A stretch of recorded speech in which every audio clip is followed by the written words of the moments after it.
एक शहर में एक बहुत बड़ा घर था। उस घर में मनीष अपनी 3 बेटियों के साथ हंसी खुशी रहता था। मनीष का शहर में बहुत बड़ा व्यापार था। उसके घर में किसी चीज की कमी नहीं थी, सिवाय एक चीज के। मनीष की बीवी की मौत एक कार एक्सीडेंट में हो गई थी, जिसकी कमी हमेशा उसे महसूस होती थी। मनीष ने अकेले ही अपनी बेटियों को पाला पोसा था। उसकी तीनों बेटियां बहुत ही सुंदर थीं, पर उसकी सबसे छोटी बेटी छाया सबसे सुंदर थी। मनीष अपनी दोनों बड़ी बेटियों से बहुत प्यार करता था, पर सबसे छोटी बेटी छाया को वो बिल्कुल पसंद नहीं करता था। उसका कारण ये था कि छाया जब पैदा हुई थी, तभी उसकी मां की मौत एक कार एक्सीडेंट में हो गई थी।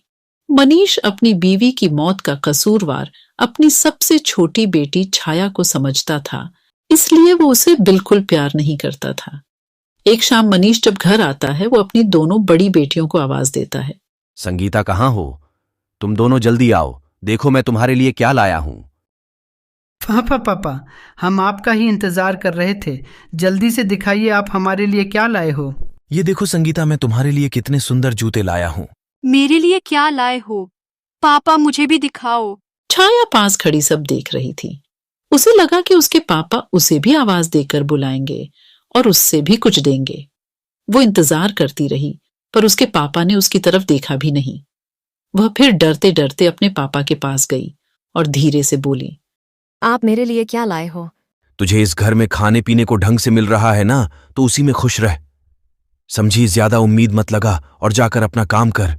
छाया रोते रोते अपने कमरे में भाग जाती है। वो बहुत रोती है और अपनी मां को बहुत याद करती है। छाया अपने पापा के दिल में भरी गुस्से को प्यार में बदलने की बहुत कोशिश करती थी। वो उनके लिए अच्छा अच्छा खाना बनाती थी। मनीष को छाया पर ना तो कभी प्यार आता और ना ही तरस। एक दिन मनीष अपनी बेटियों के साथ बैठकर नाश्ता कर रहा होता है। मैं कुछ दिनों के लिए बाहर काम से जा रहा हूं, तुम अपना ध्यान रखना और अच्छे से घर में रहना। आप कहाँ जा रहे हो पापा? क्या हम आपके साथ नहीं चल सकते? नहीं बेटा, दरअसल वहां आसपास काजीरंगा नाम का जंगल है, तो तुम्हें वहां ले जाना ठीक नहीं है। तुम लोग घर पर ही रहो और खूब मजे करना। संगीता, माया और छाया उदास हो जाते हैं। उदास मत हो, मैं जल्दी ही वापस आ जाऊंगा। चलो, अब जल्दी से बताओ कि मैं तुम्हारे लिए वहां से क्या लेकर आऊं। मुझे एक सुंदर मोतियों की माला चाहिए। मैंने सुना है जहां आप जा रहे हो, वहां के जंगलों में बहुत सुंदर फूल होते हैं, जो बिना पानी और मिट्टी के भी बहुत समय तक ताजा रहते हैं। मुझे वो फूल चाहिए। छाया इंतजार कर रही होती है कि उसके पापा उससे भी पूछेंगे, पर ऐसा नहीं होता। सब नाश्ता करके हट जाते हैं और मनीष अपने जाने की तैयारियों में लग जाता है। छाया मनीष का सारा जरूरी सामान बांध देती है। मनीष अगली ही सुबह निकल जाता है। एक दिन के लंबे सफर के बाद मनीष होटल में पहुंच जाता है, जहां उसने अपने लिए एक कमरा बुक किया हुआ होता है। मनीष कुछ दिन वहीं रहता है और अपने सारे काम खत्म कर लेता है। उसके बाद वो अपनी सबसे बड़ी बेटी के लिए एक सुंदर सी मोतियों की माला खरीदता है। माला खरीदने के बाद मनीष सीधा जंगल की ओर निकल जाता है। वो माया के बताए फूलों को बहुत ढूंढता है, पर वो उसे कहीं नहीं मिलते। फूल ढूंढते ढूंढते वह जंगल के बहुत अंदर पहुंच जाता है। अचानक उसे एक बहुत सुंदर और अलग से घर दिखाई देता है। मनीष धीरे धीरे उस घर की तरफ बढ़ता है।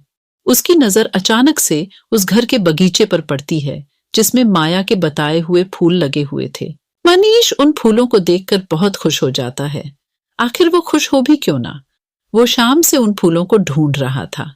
अब मनीष बिल्कुल भी वक्त बर्बाद ना करते हुए उन फूलों को तोड़ लेता है और अपने थैले में भरने लगता है।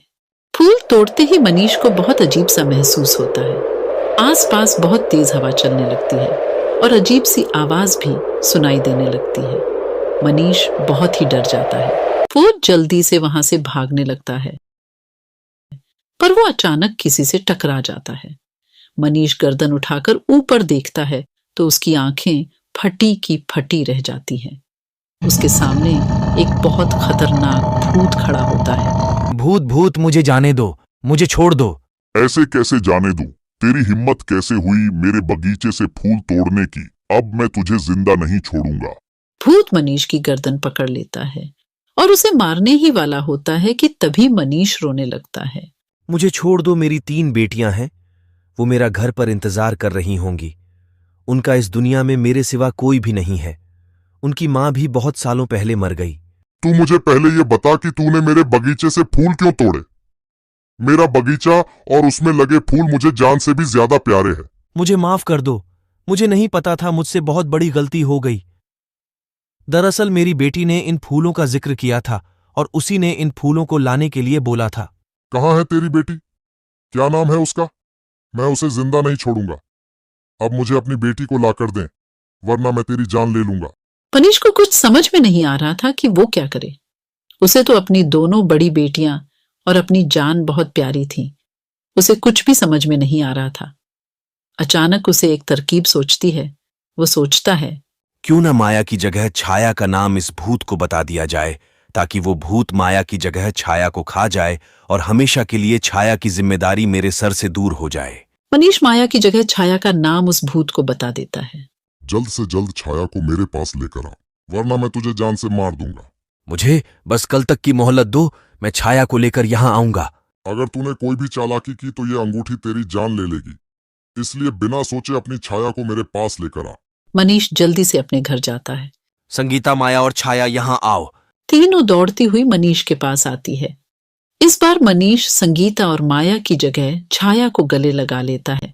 दरअसल ये सब उसकी चाल थी, ताकि वो छाया को बहला फुसलाकर उस जंगल में ले जाकर उस जंगल में छोड़ सके। छाया बहुत खुश हो जाती है। उसके पापा ने उसे पहली बार गले लगाया होता है। बेटी छाया, तुम्हें मेरे साथ अभी कहीं चलना होगा। कहाँ पापा? वो मैं तुम्हें अभी नहीं बता सकता। छाया बिना कोई सवाल के अपने पापा के साथ चल पड़ती है। छाया पूरे रास्ते सोचती रहती है कि आखिर उसके पापा उसे कहाँ लेकर जा रहे हैं, पर डांट के डर से पूछने की हिम्मत नहीं कर पाती। मनीष छाया को जंगल में लेकर जाता है और छाया भी बिना कोई सवाल किए अपने पापा के साथ चलती रहती है। कुछ देर बाद वो भूत के घर पहुंच जाते हैं। मनीष छाया को उस घर के अंदर ले जाता है। घर के अंदर एक बहुत ही डरावना भूत बैठा होता है। छाया उस भूत को देखकर बुरी तरह चिल्लाने लगती है। बचाओ बचाओ पापा, पापा मुझे ये कहाँ ले आए? मुझे घर जाना है, मुझे बचाओ पापा। अब तुझे यही रहना पड़ेगा, समझी? भूत अपनी अंगूठी मनीष के हाथ से निकाल लेता है। मनीष अपने घर चला जाता है। छाया रोती रह जाती है, पर मनीष एक बार भी उसकी तरफ पलटकर नहीं देखता।